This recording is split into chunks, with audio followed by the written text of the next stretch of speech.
kita tak kenal dari dosa, tak payah masuk kelas, tak apa. Tapi siapa yang rasa kalau aku mati bawa dosa, tak tahulah bawa ke tak tahu, tapi aku rasa tu dosa tak nampak. Jadi kita perlukan syafaat Nabi. Perlukan syafaat Nabi. Sebab apa? Syafaat Nabi inilah yang akan tolong kita untuk selamat daripada neraka kerana kita bawa dosa sekali. Hari saya rasa saya tak buat dosa Ustaz. Hari paling banyak dosa tak ada. Kalau Ustaz mesti banyak saya tak ada nak. Kalau tak ada, kalau macam tu, okey tak apa, tak payah kelas. Tak ada masalah. Tapi dekat sini ada satu lagi kitab Al-Kabair. Ini Imam Az-Zahabi rahimahullah taala. Yang ini Ibnu Hajar Al-Haythami. Dosa-dosa besar Az-Zawajir an I'tiraf Al-Kabair. Yang sini pula ada 180 lebih dosa dicabangkan daripada ini. Ini buat dulu Imam Zahabi, kemudian barulah ulama ni dia pun kata kami ni ambil, saya ni kata dia dalam kitab ni Ibnu Hajar Al-Haythami mengambil inspirasi daripada kitab ini. Dia belajar kitab ni habis dipecah-pecahkan lagi. Maka dikatakan kat sini satu dosa besar yang tidak dianggap dosa besar. Biasa-biasa, orang ni biasa-biasa. Ingat tak? Biasa-biasa, rupanya dosa besar pada tu. Ada 189 dosa. Jadi kena tik satu-satu, kita dah buat ke belum, kita buat ke belum. Maksudnya kalau kita buat, kita kena buat. Kalau dah buat, kena dia. Yang angan-angan nak buat, tak payah buat. Tu. Inilah dia, kitabnya. Tapi kenapa 70? Kenapa 70? Kita kenal dulu satu hadis Nabi SAW. Saya baca je Satu hadis Nabi SAW. Kata Rasulullah, dengar baik, 7 benda. Kata Rasulullah, jauhilah 7 perkara yang merosakkan. Hadis ini riwayat Imam Bukhari dan Muslim. Jauhilah 7 perkara yang merosakkan. 7 benda. Dalam hidup ni kata Rasulullah, 7 benda yang merosakkan. Kalau buat, memang. Kalau tuan-tuan perempuan ada anak pelajar tingkat 4, dalam tu ada 7 perkara yang menghancurkan, dosa-dosa merosakkan. Yang pertama, lagu baginda menyebutkan syirik kepada Allah. Syirik. Asyirku. Syirik. Asyirku billah. Semelayu juga lah. Syirik. Syirik kepada Allah Subhanahu wa taala. Saya tak nak bahas kata satu, kan? Nak cerita secara umum. Syirik kepada Allah. Kemudian ini kalau ada benda ni menghancurkan. Bayangkan kalau kat kampung kita, taman kita ada orang buat syirik pakai tangkal lah, apalah, ada untuk bomon pula situ kan. Yang lain-lain kita pengaruh pula, rosak tempat tu. Yang kedua, sihir. Lagi menghancurkan. Ini merosakkan. Sihir. Kalau ada cikgu soal agama ni, minta maaf kalau salah eja. Saya ikut dia, sihir. Bahasa Melayu kan, sihir kan. Kalau bahasa Arab tak ada ya tu kan. Baik, sihir lagilah merosakkan. Sebab sihir ni memang secara umum tak ada untuk kebaikan. Tak ada, untuk kejahatan. Betul? Tak ada dah guna sihir ni untuk kebaikan. Tak adanya kan? Semuanya untuk kejahatan. Itu sihir. Yang ketiga, membunuh jiwa yang diharapkan. Membunuh.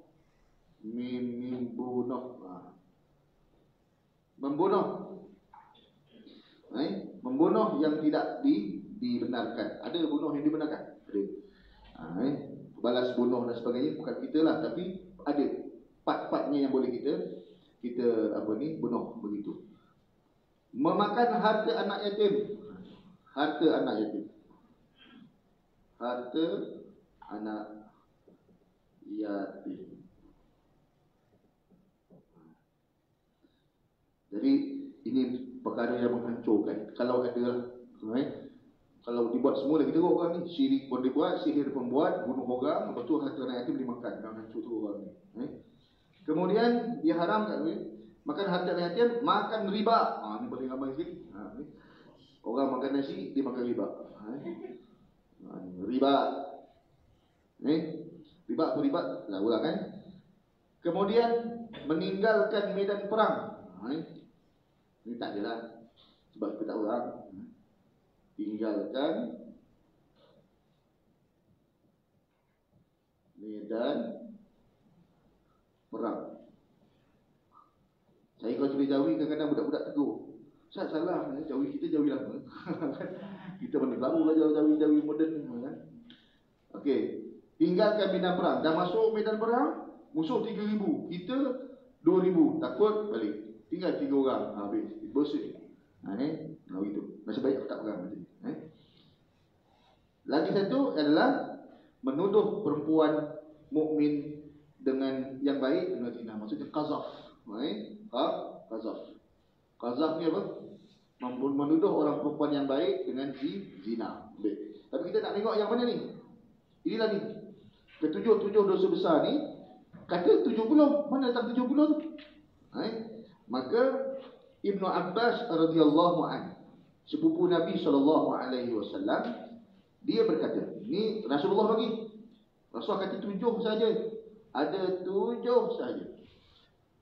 Cuba kita fikir, adakah ini saja dosa? Banyak tak lagi dosa? Banyak lagi. Minum arak tak ada. Mana? Banyak lagi. Maka ini yang Rasulullah sebut 7 perkara yang menghancurkan.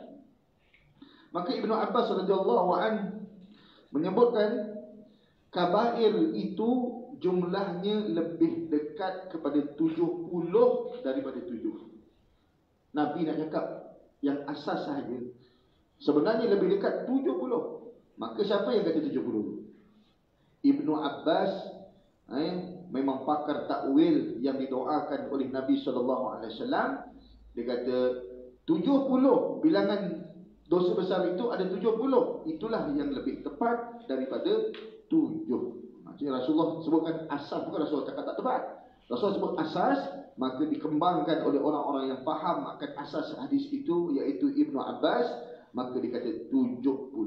Maka datanglah 70 dosa-dosa besar. Jadi ulama ni kalau susun dia tak pandai-pandai. Dia memang pandai. Dia tak pandai-pandai gitu. Kita memang pandai-pandai. Kan? Baik, bukan kita lah. Orang lain. Jadi tuan-tuan kasih Allah Subhanahu Wa Taala, maka demi Allah, ucap ini kata pengarang kitab Az-Zahabi, demi Allah, ucapan Ibnu Abbas itu yang di atas dia kata 70 tu benar adanya. Hadis sebelumnya tidaklah membatasi jumlah kabair. Nabi sebut ada 7, tapi tak kata 7 sahaja. Ada 70 lebih banyak lagi. Pendapat yang benar tadi dijelaskan dengan dalil-dalil yang lain. Jadi ini adalah masuk dalam hadis-hadis ayat yang lain ataupun hadis-hadis yang lain. Jadi kumpul 70. Jadi ulama ni kalau dia dengar 70, dia tak kata oh 70. Kalau kita gitu, ada berapa dosa besar? 70. Oh 70 benar. Ulama tak sekadar itu. Dia akan tak puas hati kalau dia tak senaraikan apa 70 tu. Tak cari, dia bagi research buat 70 tu apa dia, supaya memang dia ni nak orang lain tahu. Kalau aku tak cari, orang tak akan cari.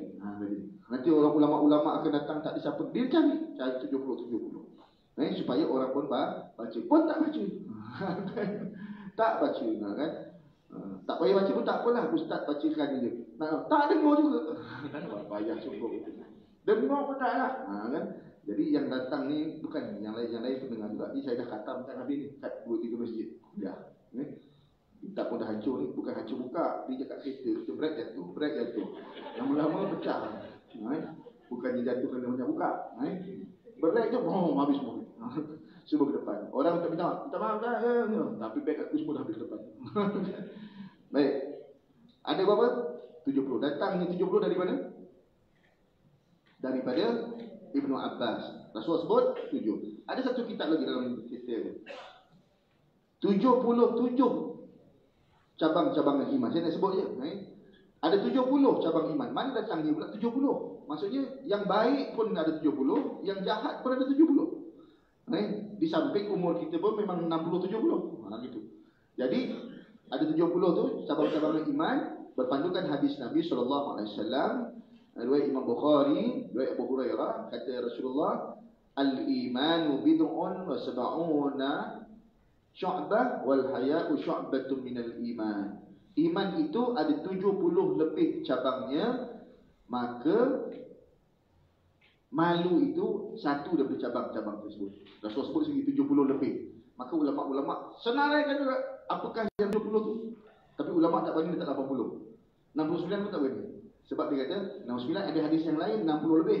Ada yang kata 60 atau 70. Tapi yang disebutkan oleh Imam Al-Baihaqi rahimahullahu taala 77. Jadi 77 yang kena buat, 70 benda yang kena tinggal. Nampak tak? Cantiknya Islam. Dah tahu tak? Kalau sebelum ni kita tahu apa yang wajib kita buat untuk selamat. Yang kita buat semayang, puasa, agak-agak ya. Rupanya ulama dah susun dah 70. Apa yang perlu kita buat?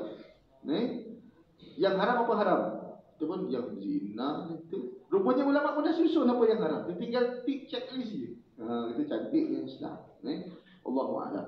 Jadi perempuan yang dikasihi dan dirahmati Allah Subhanahu wa taala, maka kalau kita cuba elakkan daripada melakukan perkara-perkara ini, buat sungguh-sungguh, elakkan, tapi dalam sampai masa yang sama sebab tak tahu benda dosa ni sajalah yang menyebabkan kita masuk neraka. Tapi kalau terbawa, tak tertaubat atau mati mengejut, tiba-tiba mati dalam keadaan mengumpat, tengah mengumpat ni, sok-sok mengumpat, mati. Bawa dosa sikit. Dosa yang tak sempat kita nak taubat, dosa apa? Dosa bunuh diri. Dosa bunuh diri memang tak sempat taubat. Bila dia nak taubat, dia dah mati. Kan memang tak boleh kan?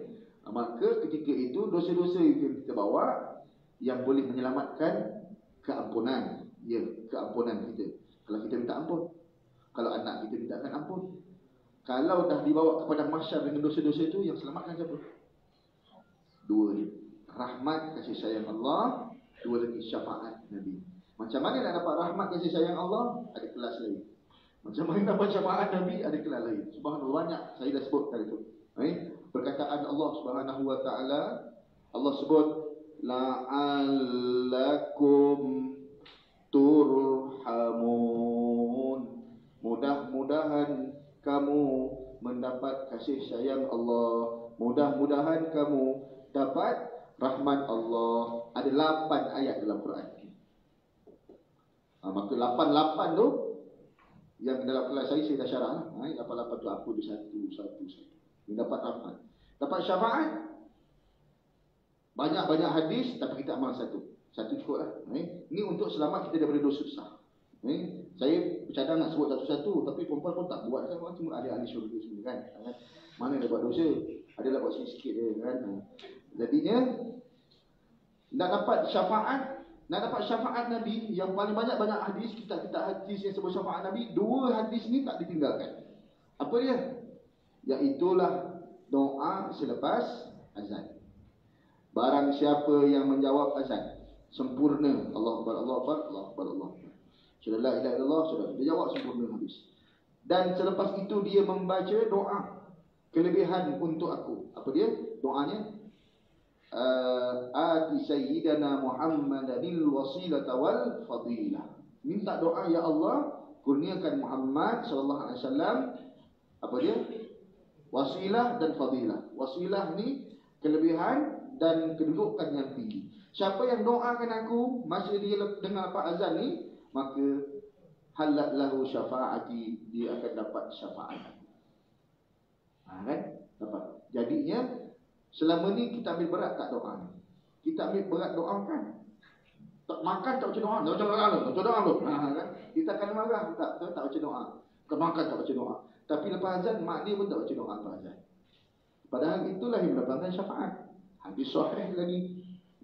Maka lepas ni siapa yang dengar azan kadang-kadang berbual pun dia tak ambil perhatian pada doa azan. 5 kali Allah sebut. 5 kali Allah tunggu kita sebut Allahumma rabb hadhihi da'wati tammah, doa.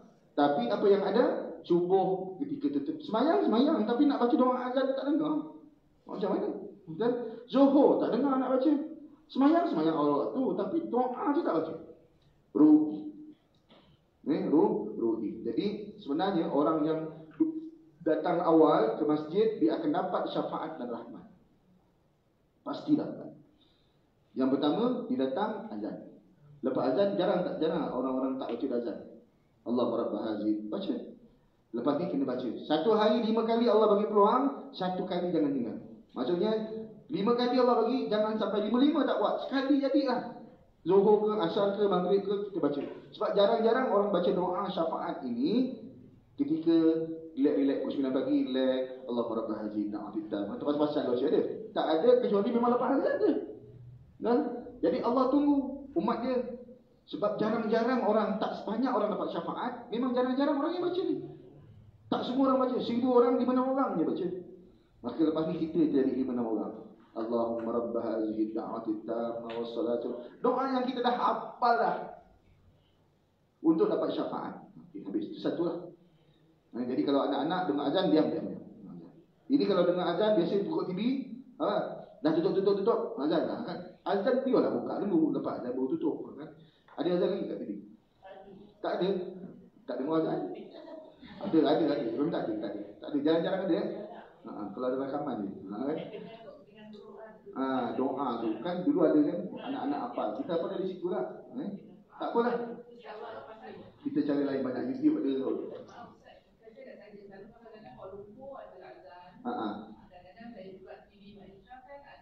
Tak apalah. Tak boleh. Baca doa, tapi yang disuruh untuk baca tu doa yang live. Yang live. Kalau doa untuk kita ribut kan, ribut. Allah apa sunat. Tak baca. Kalau misalnya nak pergi umrah ke, nak pergi jalan-jalan kan, musafir, Allah, tak payah baca. Dia doa selepas azan yang menunjukkan masuk waktu. Habis rumah jauh, tak dengar TV, bacalah. Kau rumah saya dia jam 2 azan setiap minggu. Setiap hari lah masuk azan. Jam yang dapat syafaat. Tak payah betul. Dia baca doa dah. Kita tak baca. Ya. Dia baca selawat. Ya. Dia baca selawat dulu. Itu sunnah masih. Lepas saja azan, Allahu Akbar, la ilaha illallah, kita pun jawab la ilaha illallah Muhammadur Rasulullah sallallahu alaihi wasallam. Itu memang sunnah dia kena baca selawat. Siapa yang baca selawat selepas itu baru baca doa. Dia ada pun. Lepas selawat baru baca doa, maka dapat syafaat aku. Dalam hadis yang lain, wajabat lahu syafaati, dia mesti dapat syafaat aku. Jadi apa lagi? Itulah jalan untuk dapat syafaat. Tapi ramai tak orang prihatin benda-benda ni? Doa tahlil, tak baca nak jadi apa. Doa Yasin, doa ini, doa awal tahun tak datang. Astagfirullahalazim. Yang astagfirullahalazim tu doa lepas azan pun tak baca. Jadi doa yang Rasulullah penting kan. Tu satulah tak habis cerita. Itu syafaat tadi. Bila orang yang datang masjid pasti tak baca doa tu? Pasti. Dan orang yang datang masjid pasti tak disemayang? Mesti lah, datang rumah azan balik, mesti disemayang. Dan ketika itulah dia akan doa minta rahmat. Allahumma ftahli abwaba rahmati. Satu ketika riwayat Ibnu Abbas, Ibnu Umar radhiyallahu anhu, kami semayang di sebelah Nabi. Kami semayang, imamnya Nabi lah. Kami semayang. Satu ketika masa semayang tu, aku mendengar sahabat ni dia baca Allahu Akbaru kabira walhamdulillahi katsira wa subhanallahi bukratan wa asila. Doa apa tu? Iftitah. Betul? Bila baca doa iftitah, masa itu Rasulullah tak ajar. Belum ajar lagi doa ni.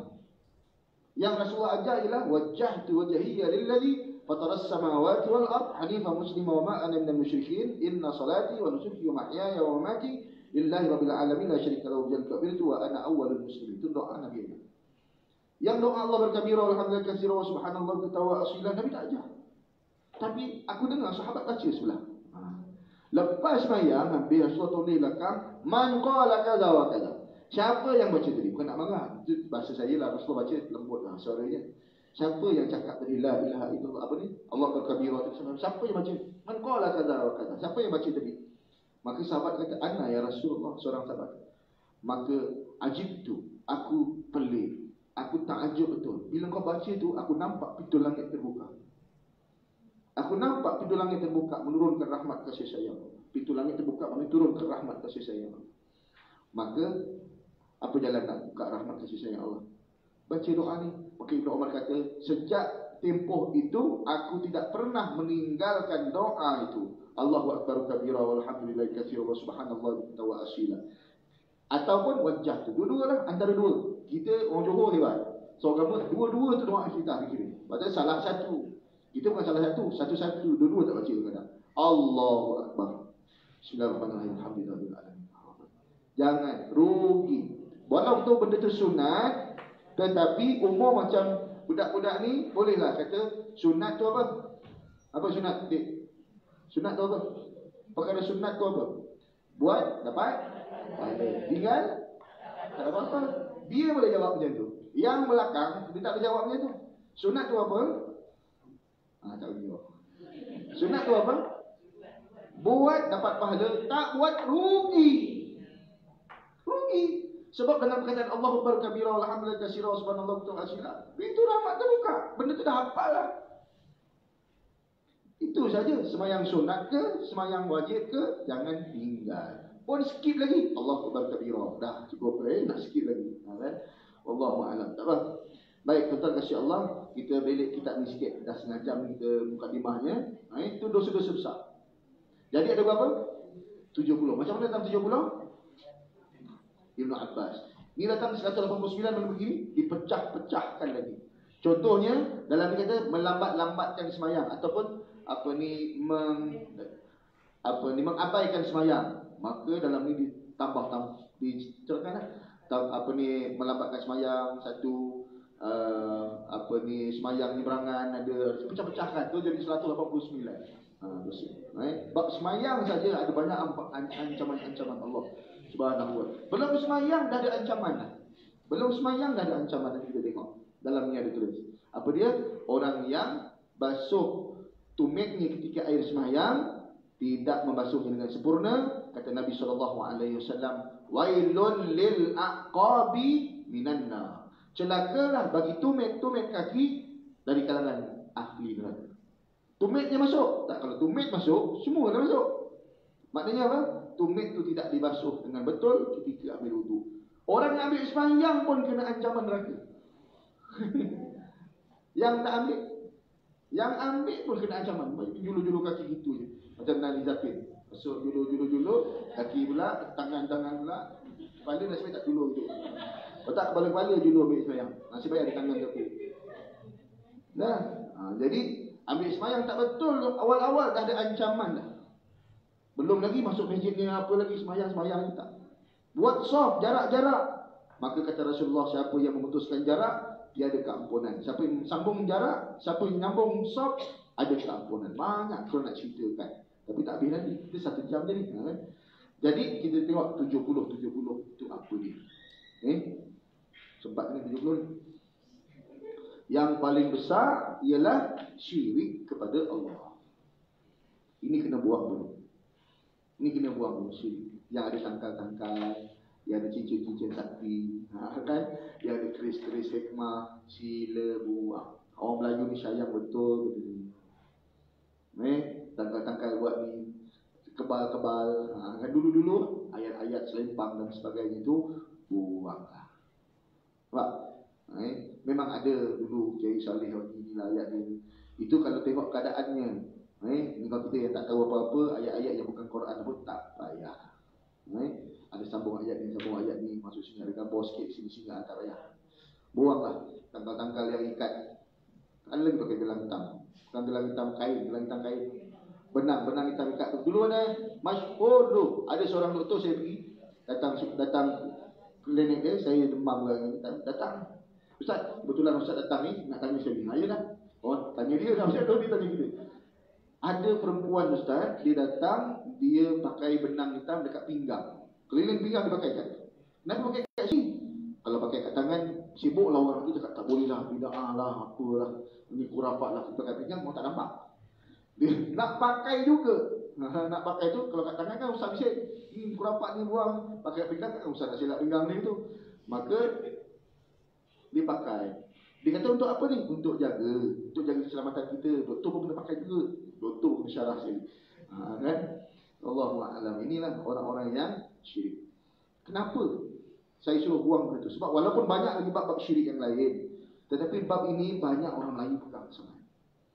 Tangkal-tangkal bersila buang. Satu hari, satu ketika saya cakap dekat Maulidur Rasul SAW, saya cakap ini dalam 10 tahun yang lalu lah ni. Saya ceramah. Saya start ceramah ni 2004 ni. Jadi bila saya ngajar, saya kata pertama sekali saya nak sebut tentang syirik, buanglah tangkal-tangkal dan sebagainya. Maka habis saya cerita habis, makanlah. Tengah makan maulid tu, ada seorang datang, Ustaz. Tadi masa Ustaz tengah cakap kena buang tu, saya terfikir kat rumah saya ada Ustaz. Saya keris ada, ni semua ada. Tapi saya niat, lepas ni nak buang lah, nak bagi Ustaz lah. Terus kaki saya panas-panas, terus tak boleh gerak Ustaz. Habis sekarang boleh tak? Makan boleh. Tadi masa tu tak boleh. Kan? Jadi dia pun tak boleh angkat. Dia dah takut lah. Habis ceramah, dia kata lega sikit, dia boleh makan, dia cakap dengan saya. Benda tu ada apa? Baru cadang nak buang je, dah ada dugaan. Nampak? Dah ada dugaan. Namun dia tetap buang. Ustaz boleh buang tak? Saya dah cakap, Ustaz boleh buangkan tak? Saya cakap jangan buang sembarangan. Kalau buang sembarangan lagi bahaya. Sebab itu ada jinnya yang buang. Bukan sembarang-sembarang buang. Maka saya dah terbabas cakap, Ustaz boleh buangkan tak? Allah. Saya tak reti. Tapi kalau cakap tak reti, jatuh maruah Ustaz. Betul? Kan? Jadi, bolehlah ambil. Boleh. Nanti dia bawa jumpa saya. Dia bawa. Petang tu disiap-siapkan satu bungkus, dia bawa jumpa saya. Bawa balik. Datang rumah saya ni. Petang-petang dalam pukul 6 tu dia datang. Ustaz, barang-barang saya buka, subhanallah. Macam-macam. Bulu-bulu kambing, ada apa semua ada. Ini dulu saya kebal-kebal Ustaz. Sekarang dah taubat saya cakap, buang. Saya buang. Bungkus. Tak sempat saya nak ni, saya pergi kuliah terus, saya ambil letak kat belakang kereta saya. Saya pun bawa pergi kuliah. Pergi kuliah dalam masa itu masih Ustaz. Sampai dekat kuliah tu tak ada apa-apa lagi. Balik tu dah macam ramai kat belakang Ustaz lah. Kita saya 7 seat kat belakang. Macam-macam dah ramai. Cermin tu saya duduk. Tak nak tengok. Kalau nampak dekat kan, subhanallah, saya tengok. Dia mesti bak belakang. Nak buang sebarang tak boleh. Maka pun saya pun balik. Sampai balik dah pukul 11 malam. Saya ingat nak bagi seorang ustaz yang pandai tu. Tak, sampai dah 11 malam. Balik rumah. Letak dalam kereta. Balik rumah. Apa balik rumah? Saya pun tidur. Rumah tak tahu. Sampai kat rumah, tidur tingkat atas saya. Lepas tingkat atas tu saya pun duduk. Anak saya tak boleh tidur. Yang tak pernah cakap tu. Jangan. Tak boleh cakap lagi masa tu. Tapi dah cakap. Mengamuk atau malam tu. Saya dah tahu dah. Kan? Jadi saya takut nak turun bawah. Saya suruh orang turun bawah. Ambil lah minyak ke benda. Ambil turun bawah minyak. Saya dah takut lah. Orang tak tahu. Jadi dia turun. Dia naik balik. Bang, kenapa macam bising kat bawah? Saya dah tahu lah. Subhanallah. Nampak? Dapat nampak tak kesan dia. Tapi jangan takut kalau tak buang. Tapi kena ada cara dia. Sebab ini semua ada kaitan dengan makhluk-makhluk halus yang dia nak duduk di situ. Ini sebab tu tangkalnya tu. Kalau tuan-tuan pakai benang, ambil belit-belit buat cantik-cantik, tak ada benda. Maka ini ada isinya. Ya Allah ma'alam bisawab. Ini banyak orang Melayu memang nak. Kadang-kadang pakai tudung labur ada. Kan? Simpan. Sayang Ustaz. Baik. Kita buang. Tinggalkanlah. Macam-macam. Pergi yang tu jumpa ni. Apa tu? Kuda laut. Letak dekat rumah. Ni kuda laut. Untuk keselamatan Ustaz. Jaga. Boleh je lepas, tak kat tangan lah doa. Kat tangan lah. Nak keluar rumah baca doa. Tawakal ma'alullah la hawla wa la quwwata illa billah. Kenapa bergantung dekat kuda laut? Kuda laut tu dah mati. Hidung pun tak boleh tolong kita. Lagi dah mati. Betul? Jadi. Wallahu'alam. Jadi, jangan sebab syirik banyak, tapi saya sebut bab itu. Jangan ada sekali benda tu. Kalau benda tu ada sahaja, maka tertutuplah pintu rezeki yang ada di atas. Kata Rasulullah sallallahu alaihi wasallam, riwayat daripada Abu Ya'la Al-Mausuli, kata dia, kata Rasulullah sallallahu alaihi wasallam, setiap orang itu, setiap manusia ada dua pintu di langit. Babani fis sama. Dua pintu di langit. Dua. Semua ada, akak ada, adik semua ada. Dua pintu kita punya sendiri-sendiri. Satu pintu untuk masukkan semua kebaikan-kebaikan kita jumpa Allah. Satu lagi untuk turunkan rezeki-rezeki yang baik kepada Allah. Tapi kalau penutupnya ialah syirik kepada Allah. Kalau tutup saja pintu tu syirik pada Allah, apa yang tak naik? Kebaikan kita tak naik. Dosa naik. Kan? Sebab pintu tu untuk masukkan kebaikan-kebaikan. Maka kita semayang, puasa, zakat, haji, tolong orang, apa semua, tak ada kebaikan yang sampai kepada Allah SWT sebab syirik tu. Sebab dia kuncinya. Rezeki pula yang baik tak turun sebab terkunci. Yang turun yang jahat-jahat.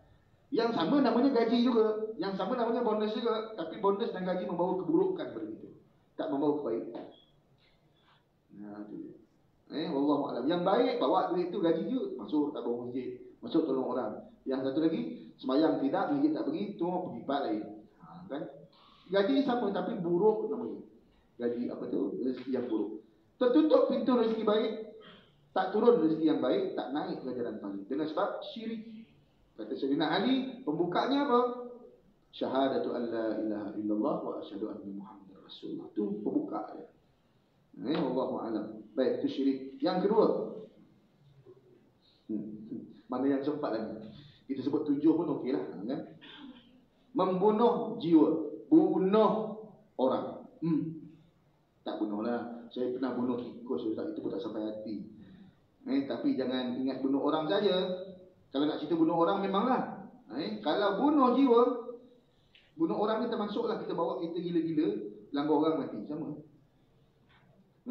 Kalau hukum Islam, kita bawa kereta, bawa 870, 30 dekat sekolah, bawa 120, pam, panggal kaki orang. Kita langgar, putus kaki orang. Katalah sebelah kaki 50 ekor unta kena ganti. Bayangkan, satu ekor unta berapa? 7,000, agaknya lah 7,000. Kalau 50, kalau 100 berapa? Nak kira pun tak pening boleh dah. 7,100. 7,100. Banyak 7,100. Jadi 700,000. Jadi banyak. Jadi ni tuan-tuan insya-Allah Subhanahu Wa Taala bila buat perkara macam tu balasannya macam tu lah. 120. Apa ni? 7,000 atau 700,000. Mampu tak buat? Tak. Pun namanya membunuh juga kalau buat. Kalau bunuh mati 100,000. Apa ni 100 ekor unta? Kalilah 7,000. Kan? Taubat kita sampai kiamat, sampai pencen tak habis bayar. Allah tu jiwa lah, tak apa. Nak katakan bunuh jiwa manusia ni, tersebut tak payah sebut hadis yang bunuh jiwa manusia, tetapi membunuh seekor burung yang kecil. Burung yang kecil, burung pipit kecil. Siapa yang membunuh burung yang kecil dalam dunia ini, bunuh. Yang besar lagi lah, yang kecil pun dengan tanpa cara yang betul, bukan kerana apa boleh tak ganggu kita, tak apa sesaja, maka burung ini akan bersuara seperti burung nanti di hari kiamat, riwayat Abu Dawud. Bersuara dengan kasar seperti guruh di hari kiamat, memohon kepada Allah, ya Allah, orang ini telah membunuh aku dulu dengan cara yang tidak betul, maka izinkan aku untuk bunuh dia juga dalam cara yang sama, pakai lastik lah sampai mati. Itu ketika itu. Tapi tak mati, ada pembalasan lain. Yang ni disebutkan begitu. Wallahu a'lam. Burung orang, kan? Yang ramai jadi bunuh jiwa. Habis. Banyak tu ada hadisnya. Macam mana nak tahu dosa besar, dosa kecil? Ulama dah susun. Kalau dosa besar ada ancaman yang berat, dosa kecil tak ada ancaman. Dosa besar ada ancaman bunuh, ada ancaman hudud, ada ancaman ta'zir, ada ancaman neraka begini, ada. Mencuri dengan derhaka pada mak bapak, mana besar dosa? Derhaka. Tapi mencuri ada hukuman tak? Ada hukuman. Derhaka pada mak bapak? Apa hukuman? Yang dekat dunia ni. Sebab dia terlampau sah, mengalahkan mencuri. Kalau mencuri, hukuman ada. Potong dengan selesai masalah, mudah-mudahan dia diringankan nanti azab di hari akhirat. Belum tentu lepas, diringankan. Tapi dosa dengan mak, dia ada satu dosa, tak ada satu azab pun. Tak ada satu hukuman yang boleh diberi, yang setimpal dengannya, yang nak dibalas kat dunia. Tak ada, tak layak dalam dunia ini. Ada, kita pancung pada ni pun tak kena, tak standing dengan dosa pada derhaka pada bapak. Yang ada kat akhirat. Allahu a'lam bissawab. Baik. Itu dosa bunuh. Burung pipit kena bunuh. Tapi ada binatang, 5 ekor binatang yang sunat dibunuh. Balik dekat bunuh. Kalau ini, kan? Yang pertama burung gagak, boleh. Nak tangkap kupu-kupu tak lepas lagi, kan? Nak tangkap burung gagak je ni dah Ustaz. Jadi nak tangkap burung gagak, gurab dipanggil dalam hadis. Wal hada kan mana? Burung elang. Burung elang tu pun sunat dibunuh. Kalau dia pemangsa kan, dia ambil anak ayam kita apa semua, sunat dibunuh. Burung gagak yang terbang tiap pun tak nak bunuh, lagi burung elang. Tapi burung elang yang liar lah. Kalau jiran kita ada burung elang bela tu jangan tembak pula, kan? Yang ketiganya apa? Apa ni? Kalajengking, scorpion. Scorpion tu pun kena, tak boleh kena bela pula.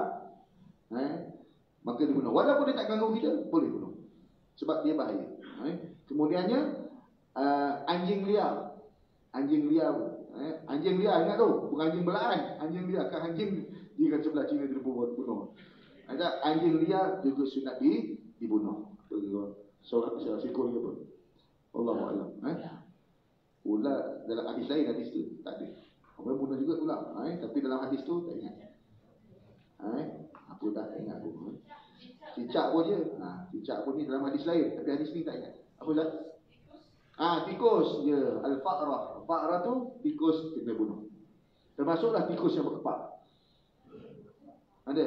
Tikus berkepak ni bahasa Arab. Orang Arab panggil tikus kepak. Tikus berkepak ni maksudnya kelawar. Maksudnya tikus.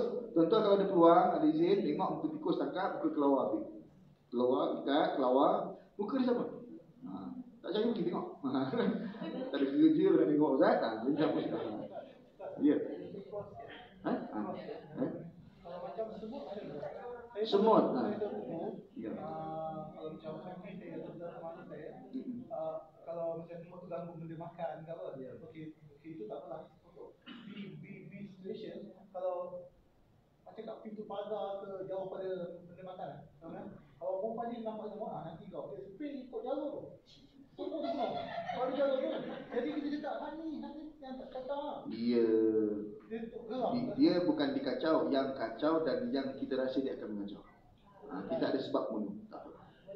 Boleh. Dia ada sebab bunuh. Kalau dia tak kacau kita, tak apa. Kalau dia kacau anak-anak kita mengajar pakai pungut mati-mati, itu boleh kacau habis. Kalau setakat jalan-jalan sendiri-sendiri tak kacau kita, ya. Dia kalau mengacau semua-semua yang apa tu, yang kalau digigit sakit tu kan, kalau setakat jalan tak ganggu kita, kalau kita bunuh tak apa, dia biarkan pun tak apa. Kita pun duduk orang je, laki bini je, tak ada siapa nak makan semua. Kalau ada cucu bahaya tak, ada bunuh. Boleh, tak ada masalah. Jadi yang tak boleh ni jalan-jalan, tengah duduk-duduk, jalan. Lalu pula ustaz dulu mengajar, kalau semut ni di jalan dia tak nampak. Yang dia boleh ikut kawan-kawan ni sebab bau, betul? Sebab bau. Jadi kalau tuan-tuan semua jalan, potong tengah-tengah tu dengan jari kita. Hilangkan bau dia kat jalan, maka dia akan merayau. Jadi kita pun test lah. Di jalan dia, kita beratur kan, kita potong jalan tu. Semua tak ada, kita potongnya bersihkan dengan tangan kita. Nanti semua tu sampai situ, dipening. Bersih. Itu lahir. Dia tak bau dah kawan dia. Maka kita pun buat kerja. Sekali test sudah, jangan banyak kali. Itu cuma nak confirm je. Lepas tu jangan buat, kau jangan buat. Allah Akbar. Mendengki semut. Semut pun dengki. Yang ketiga, sihir. Sihir ni termasuklah apa-apa lah. Sihir ni kalau dalam buku teks kita 4, saya dengan sekolah kan, dia kata apa?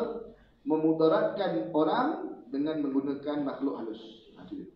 Memudaratkan orang, pukul tak guna makhluk halus, bukan sihir. Tapi kalau sihir adalah memudaratkan orang gunakan makhluk halus. Apa saja. Termasuklah susuk.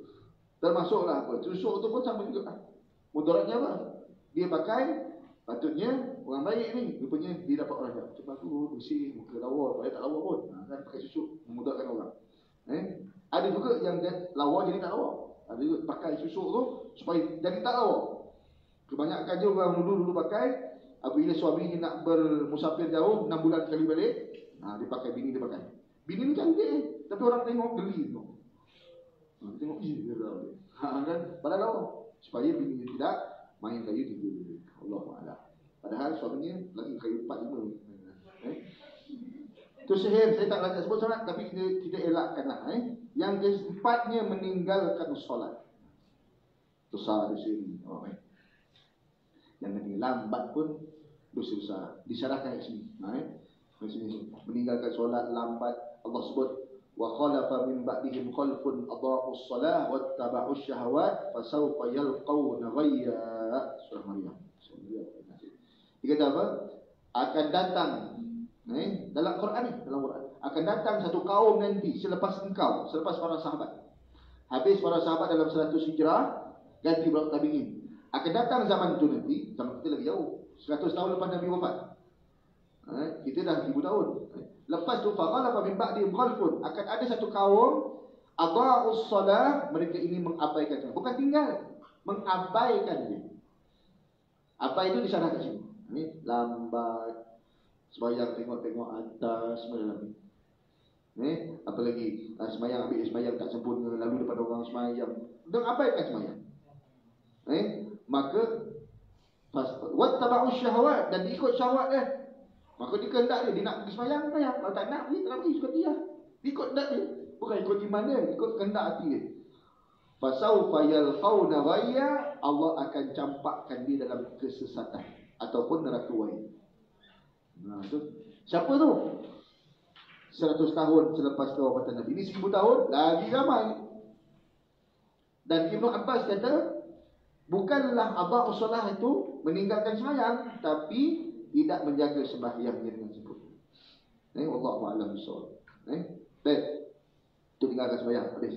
Jangan tinggal, yang tak tinggal pun, yang buat tak tinggal sembahyang pun tak apa-apa. Tapi lagilah yang tinggal. Tapi kadang-kadang kita diberi ujian. Yang tak sembahyang baik. Yang tak sembahyang baik, akhlaknya sempurna. Jumlah ustaz, bagus. Yang sembahyang pula buat. Apa kita nak cakap dalam situasi ini? Macam ni tak baik sembahyang. Okey, sembahyang bukan kala tak boleh gitu. Kita yakin kalau budak ni yang baik dari tak sembahyang tu, dia baik ni. Kalau dia sembahyang, lalu. Kalau dia tak sembahyang tu, yang sembahyang tu buat jahat tu kan. Kalau dia tak sembahyang, lagi dia buat jahat.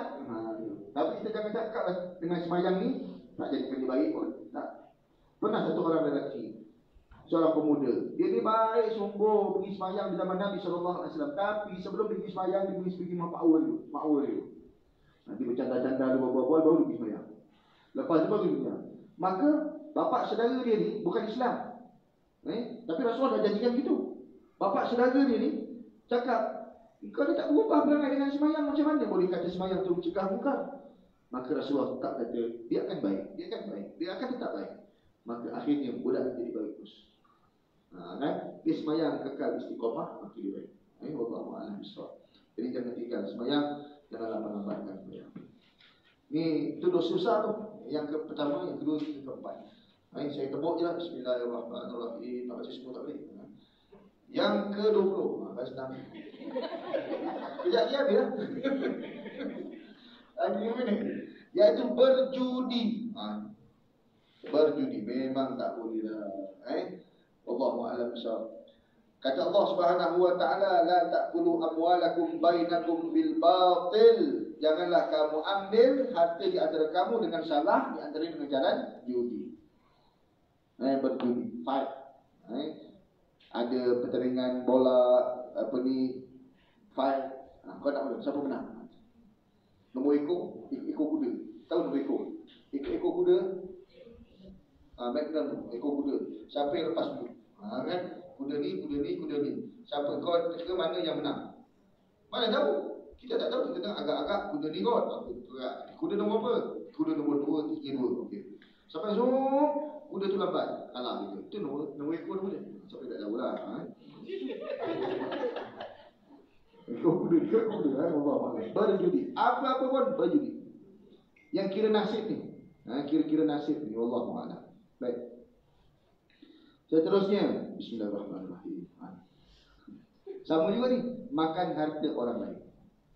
Termasuklah makan harta orang lain apa? Hutang tak bayar. Termasuklah fidyah tak bayar. Sebab apa?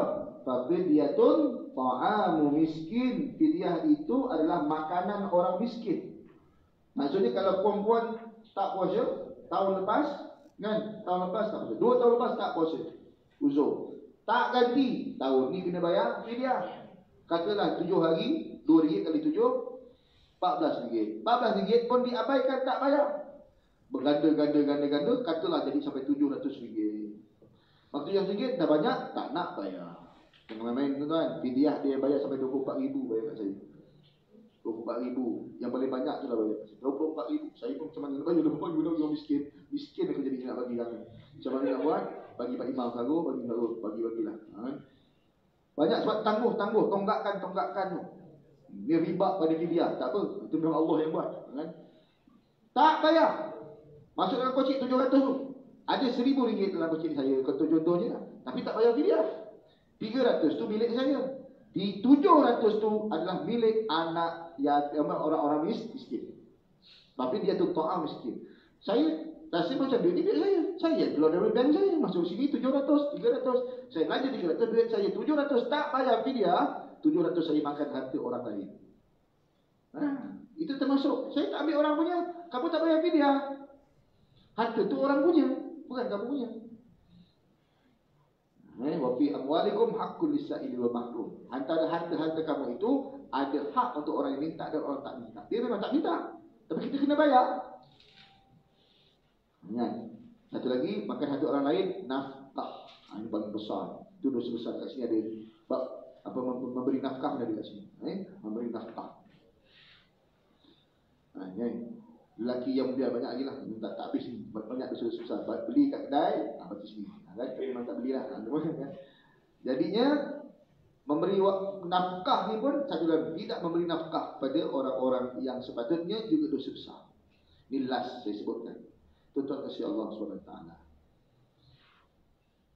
Nafkah ni yang pertama, wajib ni. Kalau tak buat, maknanya kita telah makan harta orang lain. Yang pertama, ni untuk kita diri sendiri. Ada 5 nafkah. Satu, nafkah untuk diri sendiri. Wajib bekerja untuk keperluan diri. Wajib bekerja untuk keperluan diri. Apa dia? Untuk makanan sendiri, untuk wajib kerja. Minta tak nak, wajib kerja. Orang Muslim ni nak ada badan cukup sendiri, kena kerja. Kena. Bagi dia kerja, bagi dia duit. Yang keduanya, nafkah furuk. Nafkah ke bawah. Furuk bawah. Apa dia? Saya seorang bapa, kena bagi anak, isteri, cucu, anak ini ke bawah. Itu nafkah furuk. Furuk, fa, ra, waw, ain. Furuk bersyarat. Nafkah pada cakap bawah tu, nafkah keturunan kita ke bawah, anak-anak dan sebagainya. Wajib. Termasuklah kalau biasanya seorang lelaki yang dia menceraikan isterinya, ada anak, kemudian dia pun kahwin lagi satu, tinggalkan isteri dia, anak-anaknya semua dijaga oleh isterinya seorang, maka siapakah yang wajib tanggung anak itu sebenarnya? Kalau isterinya sampai iddah kan, anak-anak suami lama bukan suami yang baru, suami lama, maka katalah dia tak bagi, kata RM300 sebulan untuk anak dia 3 orang, 900. Tak bagi 900 setiap hari, setiap bulan, dia telah makan duit orang. Duit anak. Ikut kemampuan dia, 300 ke 200, ikut kemampuan. Dia telah makan duit orang. Dia tak ambil, tapi dia tak bagi. Dia tak ambil duit orang, ambil orang tu nampak sangatlah ambil duit orang. Ini hak orang, dia tak bagi. Dia punya gaji, tapi dia tak bagi. Tak bayar hutang, tak bayar nafkah, sama. Nafkah furuk. Itu kalau suaminya hidup lagi. Kalau suaminya dah mati, balu, katalah seorang balu, ada 3 orang anak. Siapakah yang wajib menjaga anak-anak ini?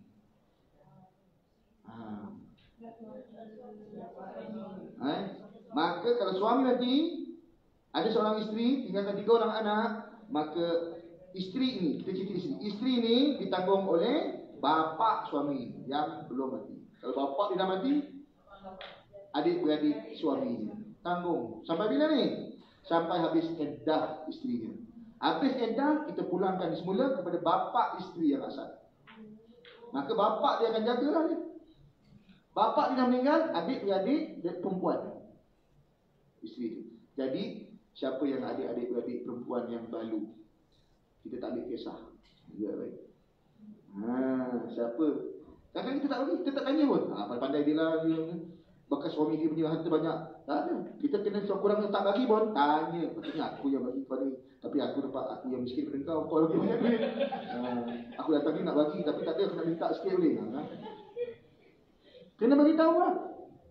Yang aku tak mampu nak bagi, cakap bagi tahu. Sebab tu kita punya bertanggungjawab untuk bagi. Yang anak-anak yang isteri dah habis lah, pulang. Yang anak, sampai bila-bila lah anak tu adalah tanggungan adik-beradik suami yang lelaki. Tak? Okey, perempuan, anak tu kahwin habis lah, selesai. Tapi anak perempuan sampai bila-bila, dia dah kahwin habis. Anak lelaki pun sampai dia boleh bekerja. Anak ni, furuk ni sampai dia boleh cari rezeki sendiri. Ni berapa umur anak ni? 14, Papa belum lagi bang, jangan biarkan. Kau pandai mana lagi? Jangan, belum lagi. Sekarang dunia sekarang belum. Kan? Biasa lepas SPM lah. Bapa aja, aku tak nak tanggung lagi lah. Kalau belajar, tak apalah. Tapi kalau tak belajar, aku tak nak tanggung, kau cari sini. Lepas tanggungjawab kita habis. Sehingga dia boleh cari kerja sendiri. Kita lepaskan. Jadi kalau macam ni, siapa yang tanggung? Cik-cik ni. Suami, adik-beradik suami kalau suami ni macam ni. Ada tak adik-beradik suami buat gitu? Bahkan bukan nak bagi, datang, ini hak aku ada ni. Ni abang bekas suami kau ni ada abang aku. Aku ada hak. Makin minta, bukan nak bagi. Maknanya dia telah makan harta anak yatim pula lagi, anak saudara. Tu. Maksudnya harta orang yang dia tak ambil tapi dia tak bagi. Itu pun lagi banyak sekarang nak dibincang. Boleh faham? Tu. Betul kan? Sama-sama kami. Ini dah macam kursus kahwin ni. Baik. Wallahualam. Habislah. Jadi banyak lagi ni. Ada satu lagi ni. Last. Muhallil dan muhallal lahu. Tak payah ni. Cik hati tu orang. Saja jerak macam tu kan. Mesti cakap ni. Muhallil dan muhallal lahu ni maknanya Cina buta. Cina buta. Cina buta tahu Cina buta? Kesian Cina tu. Dia tak ada kena mengena pun dalam urusan kita, tapi nama dia Cina buta. Muhallil maknanya menghalalkan. Seorang lelaki menceraikan isterinya dengan talak 3 cerai. Cerai habis, talak 3.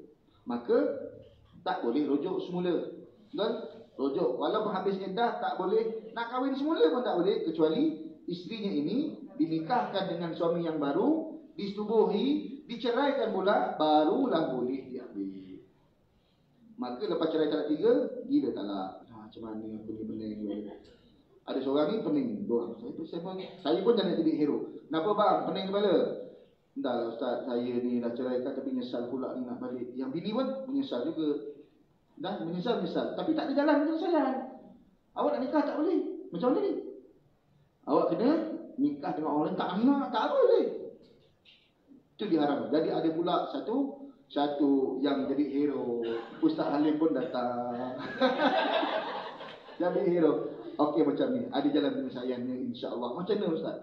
Bagi kat aku dia kau. Biar saya kahwin dengan dia, tubuh sekali, nanti aku ceraikan. Dah pakat begitu, maka saya ni muhallil, maka haram bersusah. Benda tu dah haram dah. Tak boleh kahwin, saya cuba jadi hero. Kalau orang tu hanya kahwin dan tak niat untuk diceraikan, ni masalahnya saya ambil untuk dia dihalalkan nanti kemudiannya.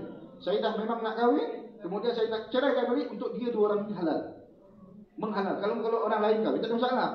Ini maksud faham tak? Kalau lah benda ni halal, saya tak buka travel ni. Ustaz Din tak buka travel ni. Kita buka travel lain. Kita buka agensi muhallil dan muhallal lahu. Lagi kan? Betul, tak payah ambil visa apa semua. Ni kalau lelaki ni 40 tahun murah sikit. Kalau dia buang mahal sikit. Sebab kalau boleh lah, tapi tak boleh. Muhallil dan muhallal lahu.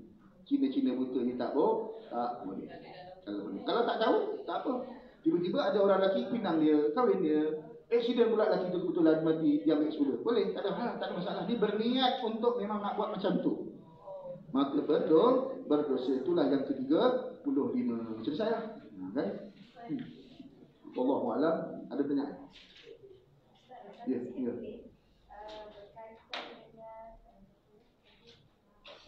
Ya.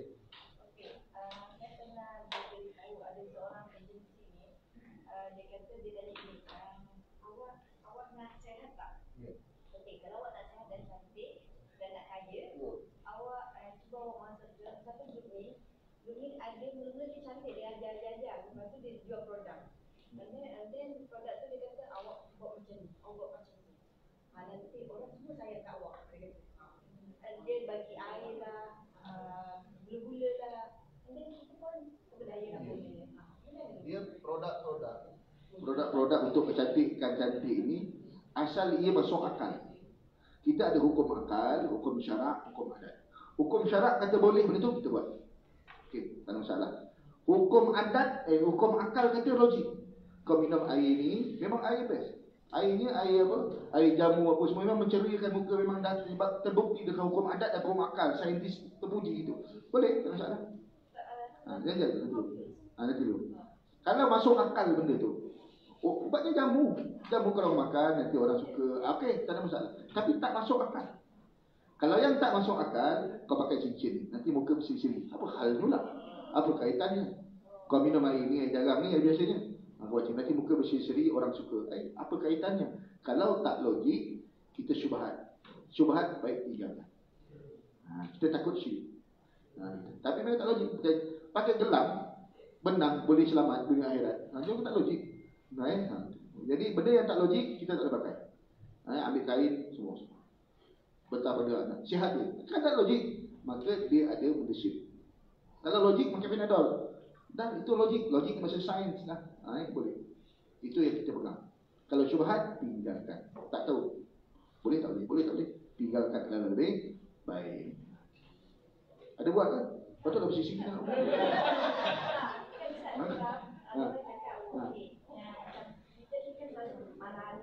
Ya. Okey, awak tu ambil garam tu kita dah beli dia. Bukan dalam beg kita. Kalau dalam beg kita okey lah sebab dalam kita kasih gula. Gula daripada dia yang Mida baca-baca ke apa? Yang kita masukkan dalam air mineral nanti. Iya, benda-benda macam tu kalau kita was-was, tinggalkan. Sebab kalau dia ada doa-doa yang boleh baca, memang ada. Tapi kita was-was, siapa dia ni? Baik, kita ambil, kita baca sendiri. Baca doa sudah. Allahu'alam. Jangan, kalau nampak was-was, tinggalkan. Semua Allah bagi pada mufti kita adalah hati kita. Kalau hati kita rasa berat, tinggalkan. Allahu'alam. Ya, macam mana kita nak istirahat dalam bab Ustaz? Kalau kita nak tegur orang ni dia imam atau orang ni pendakwa, dan dia pun ada yang cenderung ke arah tu. Macam kawan rapat saya, walaupun orang imam kat Masjid Haram pun ada cakap something macam special teaching dia ataupun tasbih dia, jangan dia keluar 30 hari 3 hari. Jadi dia punya kelompok tu pun sama taksub golongan-golongan. Jadi saya ni salah kat saya ada dua pendekatan. Dia cakap saya selalu Umar yang cakap ada tu aswad nanti. Tapi dia berhujah balik. Dia cakap Umar cium tak? Umar cakap tapi dia cium. Tapi dia buat action tu sebab dia tengok Rasulullah cium. Tapi dia cakap benda tak sunat. Dia tu kebetulan saya pun jual cincin. Dia cakap alang-alang macam ni saya pun ada kelebihan. Penampak ajar. Baik kata. Saya suruh ngaji dulu. Tapi yang saya nak Ustaz terangkan macam mana saya agar dia tak terluka. Sebab dia ni imam tak masjid, yang tak yang masjid sekali. Kalau kita jaga hati. Betul. Dia ni tanggungjawab negur dia tinggi. Jawab tu baru. Yang pertamanya kita wajib tegur dia. Kalau kita rasa kita tegur dia, dia akan berubah. Dia akan berubah, dia akan dengar, dia akan berubah. Tu wajib tegur. Kita rasa, kita perasaan pada itu. Ini anak kita. Kita tegur dia mesti ikut, akan berubah. Tu wajib tegur. Satu lagi, dia ni dalam kitab Mukhtasar bin Abdul Qasim disebut. Satu lagi, orang ni kita yakin dia akan dengar, tapi tak akan berubah. Biasa suami ya. Yelah. Ya, tak ubah sama je. Maka itu juga wajib tegur. Wajib tegur. Mudah-mudahan dia dapat. Jangan betul tak sebab wajib. Kita rasa dia tak kata, tapi tegur dah mau. Yang ketiga, dia akan marah kita. Dan dia tak akan berubah. Maka kita tak wajib tegur. Minta orang lain tegur pula. Usahakan tapi orang lain yang tegur. Orang yang dia malu atau orang yang dia takut. Kita tak wajib. Suami kita, garang bila kalau aku tegur dia garang memang mati dia. Tak payah suruh abang dia, bapak dia, siapa. Jadi tanggungjawab tu pindah pada orang lain. Jadi imam tu macam mana agak? Suruh imam lain. Imam tu sama tadi. Dia tak. Tunggu keluar imam saya kini. Dia tak ada apa. Pak Imam, awak sama-sama imam. Awak tegur. Kalau saya kan tak boleh. Jadi suruh dia imam yang lain tegur. Supaya imam yang lain mungkin dia rasa boleh. Kita tak boleh. Jadi tengok keadaan. Wallahu'alam. Satu hari seorang ulama dia datang pergi semayang. Nak pergi semayang, dia tengok budak-budak main gitar. Bukan main gitar, main alat ni yang ganas-ganas orang ni pergi semayang. Kemudian sampai ustaz tu sampai dekat tempat semayang. Wahai ustaz, wahai syekh, kenapa kamu tak ajak orang tu lah? Kamu aku bukan tak ajak. Aku rasa kalau aku tegur tu dia dah buat jahat tu. Dia akan pukul aku nanti. Tambah kejahatan. Kan? Kalau kita rasa dia boleh ikut, silakan. Dengar tapi tak ikut, pun wajib bersatu. Tengok keadaan kita. Wallahu'alam bissawab. Aku qawli hadza, cukup dulu. Aku qawli hadza wa astaghfirullahal azim li wa lakum wa lisa'il muslimin wal muslimat. mukminin wal mukminat al-ahya minkum wal amwat. Kita keluar, kita sambung lagi lah dosa-dosa besar ni banyak. Saya pun cedok je ni. Kalau tuan-tuan ada kelapangan rezeki, beli lah. Beli. Yang baru, cetakan baru semua ada punya takhris hadisnya, ada cukup. Allahu a'lam. A'udzubillahi minasyaitonir rajim. Bismillahirrahmanirrahim. Alhamdulillahirabbil alamin. Wassalatu wassalamu ala asyrafil anbiya wal mursalin wa ala alihi wa sahbihi ajma'in. Rabbana 'alaika tawakkalna wa ilaika anabna wa ilaikal masir. Allahumma adkhilna al-jannata bighairi hisab. Allahumma adkhilna al-jannata bighairi hisab. Allahumma adkhilna al-jannata bighairi hisab. Allahumma hasibna hisaban yasira. Allahumma hasibna hisaban yasira. Allahumma hasibna hisaban yasira. Tawakkalna 'ala Allah, la haula wa la quwwata illa billah. Sallallahu ala sayyidina Muhammad nabiyil ummi wa ala alihi wa sahbihi wa baraka wa sallam. Walhamdulillahi rabbil alamin. Taqabbalallahu minkum. Assalamualaikum warahmatullahi wabarakatuh.